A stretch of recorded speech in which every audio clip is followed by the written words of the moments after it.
Хотите узнать, как недорого отдохнуть в Хорватии и при этом выжать из нее по максимуму? Посмотреть красивую архитектуру, прогуляться улицами Королевской гавани, насладиться уникальной природой и просто немного почилить на белоснежном катамаране, изучая прекрасные пляжи с лазурной водой? Тогда погнали!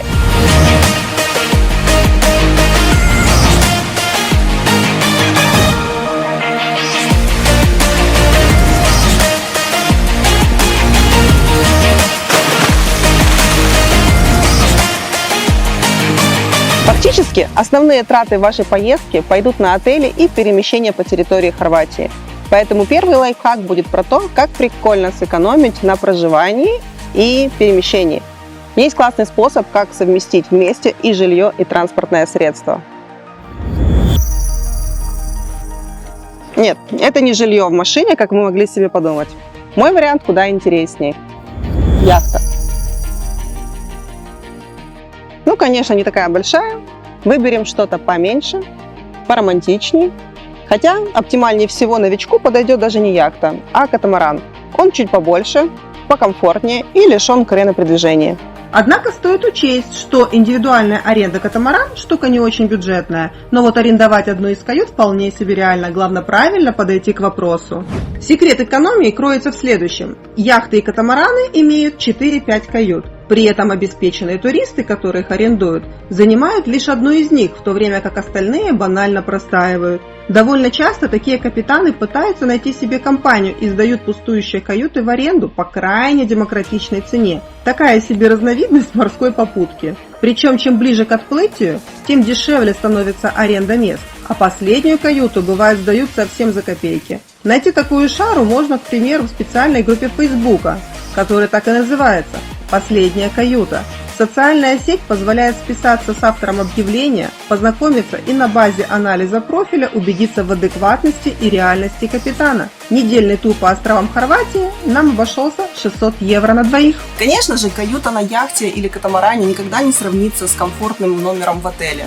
Но при этом вы будете просыпаться в новом месте, на новом острове, встречать рассветы и закаты в красивейших местах.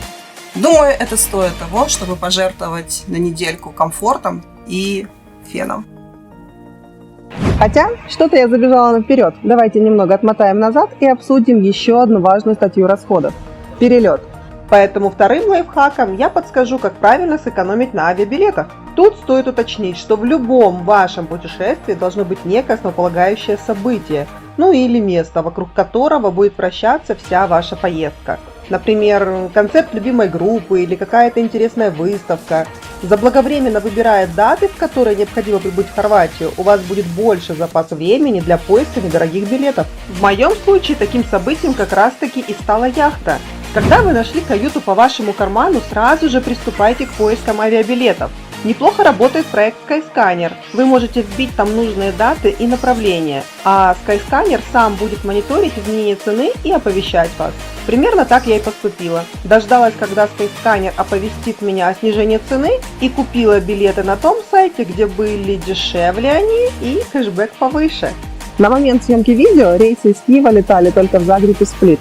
Билеты в Загреб были немного дешевле. Но с учетом того, что мне пришлось бы тратиться еще на дополнительный трансфер к побережью, я выбрала прямой перелет в Сплит. В сумме так вышло и быстрее, и дешевле. Лайфхак 3. Арендуйте машину. Если вы, как и я, планируете выжить из Хорватии по максимуму, то не сидите в этом городе, путешествуйте. Хорватия славится своим прекрасным побережьем, по которому разбросано множество уникальных городков, каждый из которых по-своему прекрасен. Ну и, как и в других странах Европы, транспорт здесь, конечно, не копеечный, а перемещаться придется довольно часто. Поэтому такси вряд ли вам подойдет. А вот аренды машины – хороший недорогой выход. Аренда авто на сутки вам обойдется примерно 30 евро. Более долгая аренда будет дешевле. В Хорватии очень много прокатных компаний, и вы можете выбрать абсолютно любую. Но я и тут вам дам пару рекомендаций. Выбирайте машину не напрямую, а в агрегаторе прокатных компаний. Например, я использовала сайт econombooking.com. Это позволило мне подобрать небольшую машинку с коробкой автомат. И да, такие размеры имеют значение. Путешествуя на маленькой машинке, вам будет намного легче найти небольшой просвет в парковочной зоне и втиснуть туда арендованную тарантайку. Ну и второй бонус маленькой машины – это экономия топлива. Также не забывайте, что машину не обязательно отдавать в том же городе, в котором вы ее взяли. Удобнее всего было арендовать машину в аэропорту, а сдать ее поближе к гавани, где пришвартована яхта. Для этого при подборе машины не забудьте поставить соответствующую галочку, так как не каждая арендная компания располагает такой фичей. При выборе города, где предстоит сдать ваш автомобиль, всегда тщательно планируйте ваш маршрут. Важно заранее просчитать все перемещения, все достопримечательности, которые вы хотите посетить. Может быть, звучит это и банально, но поверьте, этот лайфхак может сильно прокачать ваше путешествие и позволит сэкономить вам немало денег и времени. И если на суше ошибки при планировании не так критичны, то вот на море без продуманного плана будет не весело. В Хорватии 1145 островов. Вы никак за неделю не успеете посетить их все. Поэтому выберите самый интересный для вас. И тут вы даже представить себе не можете, насколько вас выручат в этом Google карты. Вы можете заблаговременно, сидя дома за компьютером, изучить остров. Увеличивая масштаб, вам станут доступны к просмотру основные его достопримечательности. Вы можете изучить фото других туристов, почитать их комментарии, поставить себе метки на интересных чекпоинтах, даже примерно прикинуть дальность перехода между островами. Если вы, как и я, новичок в яхтах, то исходите примерно из тех соображений, что комфортно осуществлять один переход в день между локациями не более 50 километров. При планировании отдыха в городе также дам вам еще парочку простых рекомендаций. Первое. Посещая город, заранее поищите на YouTube какой-то обзор по нему от других туристов. А еще лучше аудиогид по городу. Например, я пользуюсь программкой Easy Travel. В ней имеется прекрасная бесплатная экскурсия по Сплиту. Преимущество аудиогида в том, что в нем уже заранее спланирован маршрут по городу, а также хорошо распланировано время прогулки. И даже если вы собьетесь с маршрута и случайно подойдете к какой-то из достопримечательностей, то ваш смартфон сам распознает местоположение по GPS и поведает вам о загадочной истории вашей находки. Вторая. Построив маршрут между двумя городами, обязательно детально изучите карту. Возможно, что-то интересное скрывается между двумя точками, и вы просто обязаны туда заскочить. Иногда это может быть какой-то водопад, пляж или же просто атмосферная кафешка, где вам захочется перекусить. Лайфхак 5. Экономьте на еде. Не спешите хейтить. Я не предлагаю вам голодать. Мой совет звучит скорее как оптимизируйте ваши траты на рестораны. Мы же помним, что находимся в курортном побережье европейской страны, а потому средний чек в ресторане будет соответствующий. Но есть пару вариантов, как снизить эти траты.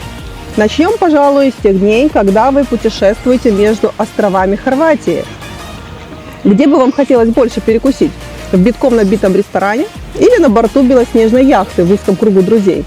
Одно дело, когда вылазка в ресторан происходит дома. Такой поход позволяет отвлечься от бытовых проблем, немного разнообразить времяпровождение. Но сейчас мы в Хорватии. Вы целыми днями гуляете по красивым старинным улочкам, любуетесь морскими пейзажами. В такой обстановке поход в ресторан воспринимается уже иначе. Глаз немного замыливается, а душа требует какой-то изюминки. При этом на берегу у вас пришвартована красивейшая яхта, в которой оборудована кухня, припасены свежие морепродукты с ближайшего рынка. Смекаете, к чему я? Когда вы совершаете морской переход вдали от побережья, на небольшой яхте варианты развлечь себя очень ограничены. Поэтому, как правило, несложно заставить себя провести немного времени у плиты. А вечером, на закате, готовясь к ночевке в Лазурной бухте, распить бутылочку хорватского вина, уплетая свежеприготовленные вкусняшки. Ну а в те дни, когда вы все же выбрались на берег, не спешите первым делом бежать в рестик. Традиционная хорватская уличная еда очень разнообразна. Благо, все побережье Хорватии усеяно красивыми бухточками, смотровыми площадками. Уверена, что перекусить в таком месте вам понравится не меньше, чем в классическом городском кафе. Пожалуй, на этом можно было бы и закончить, но я решила с вами поделиться еще одним лайфхаком, который скорее правильнее было бы назвать читом. Итак, бонусный лайфхак – обзаведитесь премиальной банковской картой. Зачем, спросите вы? Все просто. Такая карта дает вам определенные бесплатные плюшки, а значит позволит чуть сэкономить во время поездки. В этой поездке я использовала карту Visa Signature. Это сравнительно новая премиальная карта, заточена на путешествия. Во время поездки в Хорватию мне пригодились такие ее плюшки. Скидка 5% плюс отдельный кэшбэк за купленные авиабилеты. Такси в аэропорт в половину стоимости.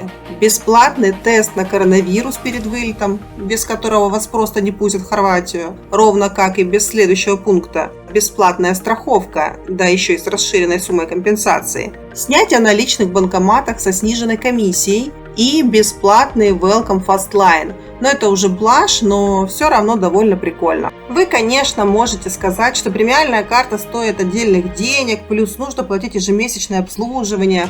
Но лайфхак был бы не таким лайфхакистым, если бы я не поделилась одной лазейкой. Я получила карту в Приватбанке, у них есть прикольная акция. Айтишникам эта карта достается совершенно бесплатно. Ну а если вы не айтишник, то не печальтесь слишком сильно. Система определяет вашу IT-принадлежность по основному кведу предпринимателя, который вы в любой момент в ДИИ можете сменить всего за пару кликов. Только я вам этого не говорила. Вот, пожалуй, и все советы на сегодня. Надеюсь, они были вам полезными и помогут вам при планировании будущих путешествий.